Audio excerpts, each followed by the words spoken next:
All right, guys, we've got some major news here for you guys. Hackers have struck again, and they got some major news on former President Donald Trump, which could be serious. I'll give you the details here on that. Also, in New York City, these truckers are disrupting things and could have a serious impact. Details on that as well. Also, Congress has struck a deal. I'll give you the details here as well. And some major info on inflation that the Fed is going to have to weigh and how it will affect millions of Americans. Let's jump right in. Thank you so much for liking these videos. Here we go. Okay, first up, hackers threaten to release Trump documents. From Georgia case, if they don't get a ransom by Thursday.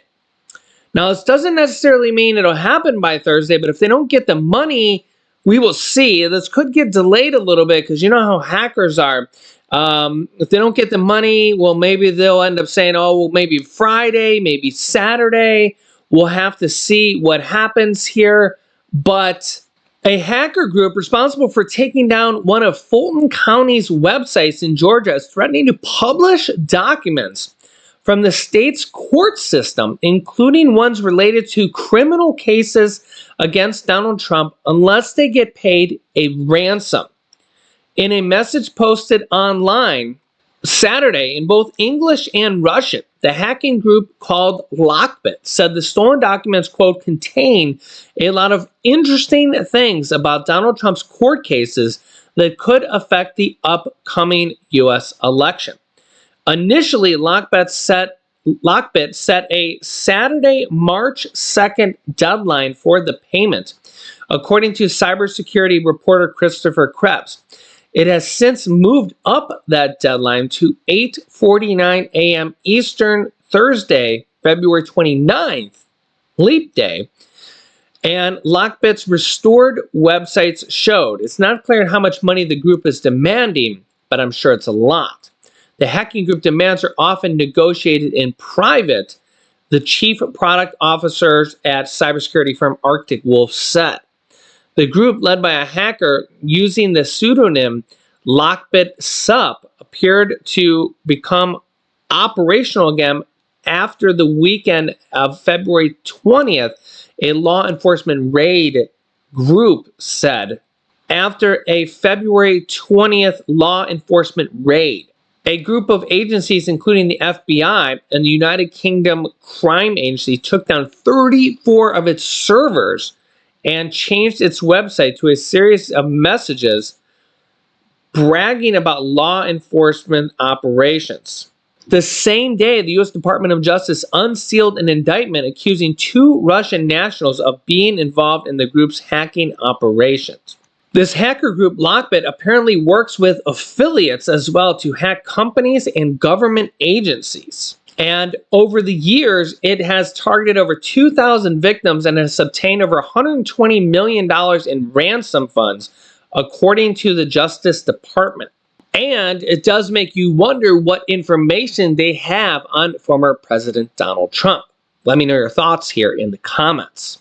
This also comes here as New York City truckers, when truckers all over the nation that have gone to New York City, have vowed to boycott New York City after the fraud ruling against former President Donald Trump, potentially forcing him to pay up to $355 million, which could cause a severe disruption to New York City and maybe surrounding areas if they're not able to get their goods, if truckers don't supply the needed cargo and goods to New York City from truckers, if truckers actually boycott the area and don't supply the needed goods, which truckers are threatening to do.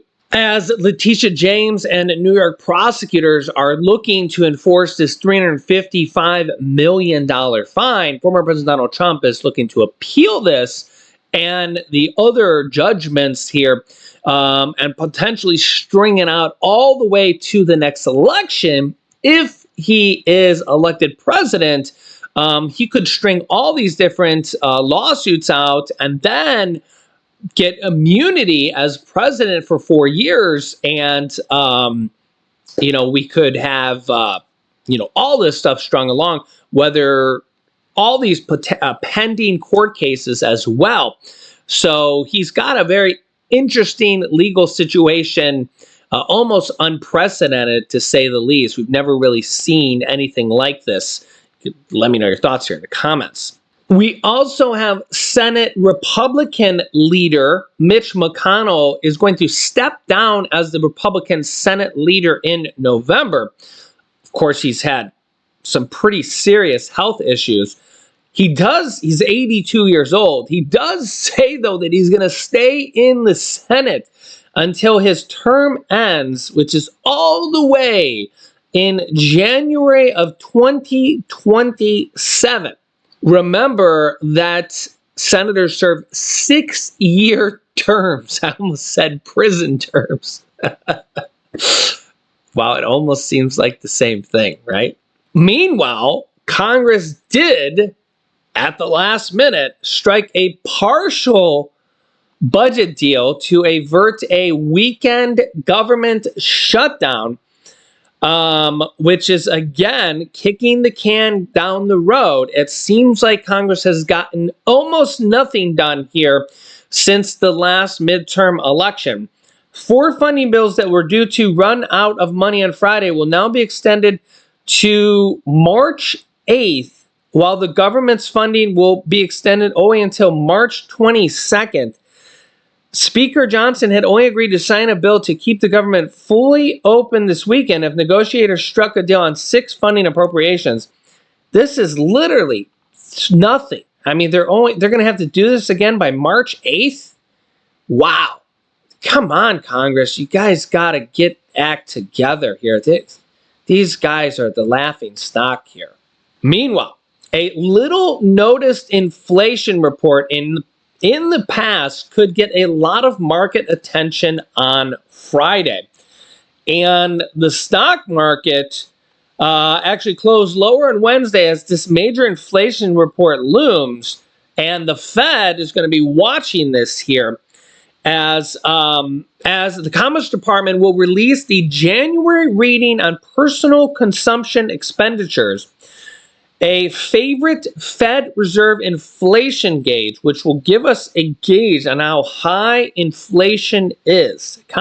Economist Mark Zandi thinks that the Fed holds tough on tight economic policy.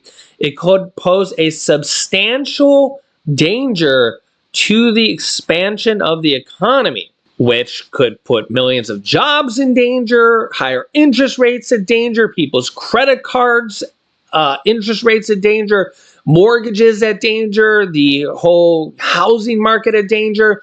And we are already in very, very limbo there with a lot of this stuff. And high interest rates are already hurting pretty much the entire country. So I will keep you up to date on this. Thank you so much for liking these videos. Share this video with anybody that needs to hear this. Make sure to subscribe down below so you don't miss out on new videos that come out here every day at 8 p.m. Eastern Standard Time. Click the bell icon after you subscribe. Click here to see this major economic decision coming on March 11th. Or click here to see why the government changed their mind. That's going to affect millions of Americans. Thanks, and I'll see you in the next video.